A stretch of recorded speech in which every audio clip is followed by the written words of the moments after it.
আল্লাহ বান্দাকে খুশি হয়ে চারটি জিনিস দান করেন, কিন্তু বান্দা খুশি হয় না, বান্দা অখুশি হয়, বান্দা বেজার হয়ে যায়। আল্লাহ পাক রব্বুল আলামিন যখন বান্দাকে ভালোবাসেন তখন আল্লাহ পাক রব্বুল আলামিন সেই বান্দাকে খুশি হয়ে চারটি জিনিস দান করেন। নাম্বার 1, এক নাম্বার হচ্ছে যাকে আল্লাহ ভালোবাসেন, যাকে আল্লাহ মহব্বত করেন, তাকে আল্লাহ খুশি হয়ে কন্যা সন্তান দান করেন। কিন্তু যখনই কন্যা সন্তান হয় তখন আর তার দিকে তাকানো যায় না, তখন তার মাথার যেই কপাল আছে, কপালের যেই চামড়াগুলো আছে সেগুলো কুঁচকে যায়, তার চোখগুলো গরম হয়ে যায়। অনেকে দেখবেন নাতি হলে যদি ছেলে সন্তান হয় খুব ভালো লাগে, সবাইকে পাড়ায় পাড়ায় মিষ্টি বিতরণ করে, কিন্তু কন্যা সন্তান হলে আর মিষ্টি বিতরণ দূরের কথা, তাদের চেহারার দিকে তাকানোই যায় না।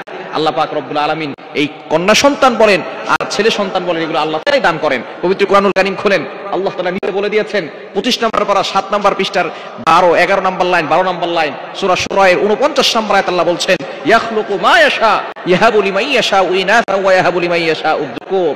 আল্লাহ যাকে ইচ্ছা ছেলে সন্তান দান করেন, যাকে ইচ্ছা কন্যা সন্তান দান করেন, যাকে ইচ্ছা আল্লাহ কোনো কিছুই দেন না। সুতরাং এই জন্য অবশ্যই কন্যা সন্তান আল্লাহর পক্ষ থেকে আসে, এটা আল্লাহর দেওয়া রহমত। যেই ঘরের প্রথম সন্তান কন্যা হয় ওই ঘরের ভিতরে আল্লাহ পাক রব্বুল আলামিন বরকত নাজিল করেন, বৃষ্টির মতো বরকত নাজিল করেন। কন্যা সন্তান হচ্ছে বরকত, কন্যা সন্তান হচ্ছে রহমত। কিন্তু অনেকে এটা বুঝে না।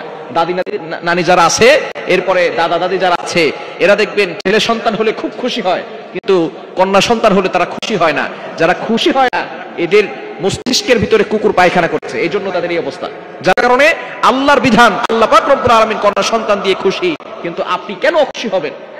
যদি ছেলে সন্তান হলে মিষ্টি বিতরণ করা হয়, তাহলে কন্যা সন্তান হলে পুরা গ্রামে মিষ্টি বিতরণ করা দরকার, কারণ আল্লাহর পক্ষ থেকে এটা হচ্ছে রহমত, এটা হচ্ছে বরকত। সুতরাং এক নাম্বার আল্লাহ তাআলা বান্দাকে খুশি হয়ে কন্যা সন্তান দান করেন, কিন্তু বান্দা নারাজ হয়। দ্বিতীয় নাম্বার আল্লাহ তাআলা বান্দার প্রতি খুশি হয়ে বান্দাকে বৃষ্টি দেন, বৃষ্টি, কিন্তু বান্দা নারাজ হয়ে যায়। অনেক সময় বেশি বৃষ্টি পড়লে দেখবেন এলাকার অনেক নারীরা আছে ধান শুকাতে পারে না, বৃষ্টি হলে তখন আকাশকে গালি দেয়, তখন বৃষ্টিকে গালি দেয়। খবরদার, বৃষ্টিকে গালি দিবেন না।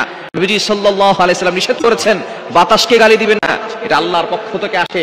বাতাসকে গালি দেওয়া মানে নাউজুবিল্লাহ, আল্লাহকেই গালি দেওয়া হয়ে যায়, নাউজুবিল্লাহি মিন যালিক। এজন্য অবশ্যই আমাদেরকে এই বিষয়ে সতর্ক থাকতে হবে, যাতে করে আমরা বাতাসকে, এই প্রকৃতি যেগুলো আছে এগুলোকে গালি দিলে অবশ্যই গুনাহগার হয়ে যাবেন। এজন্য আমাদেরকে সতর্ক থাকতে হবে।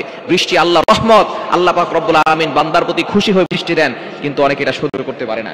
3 নাম্বার হচ্ছে আল্লাহ বান্দাকে খুশি হয়ে যেটা দেন সেটা হচ্ছে মেহমান, কিন্তু অনেকে মেহমান আসলে আর তাদের চেহারার দিকে তাকানো যায় না। মেহমান হচ্ছে আল্লাহর পক্ষ থেকে রহমত, মেহমান আসলে তাকে আপ্যায়নের ব্যবস্থা করবেন, আপ্যায়ন করার চেষ্টা করবেন, তাহলেই আল্লাহ তাআলা আপনার ঘরের ভিতরে রহমত বরকত নাজিল করবেন। 4 নাম্বার হচ্ছে অসুস্থতার নিয়ামত, অসুস্থতা আল্লাহর পক্ষ থেকে আসে, আল্লাহ বান্দাকে খুশি হয়ে দেন, বান্দার গুনাহ খাতা আল্লাহ ক্ষমা করাতে চান, গুনাহ না থাকলে আল্লাহ তাআলা মর্যাদা বৃদ্ধি করতে চান, কিন্তু অনেক অখুশি হয়ে যায়। সুতরাং এই 4টি আল্লাহর পক্ষ থেকে নিয়ামত, এগুলোকে নিয়ামত মনে করে আপনি আল্লাহর শুকরিয়া আদায় করেন। আল্লাহ তাআলার যেটা দিয়ে খুশি হন সেটা আপনি নিয়েও খুশি হন, তাহলে আল্লাহ তাআলা আপনার সম্পদে বরকত দান করবেন, আপনার জীবনে বরকত দান করে দেবেন।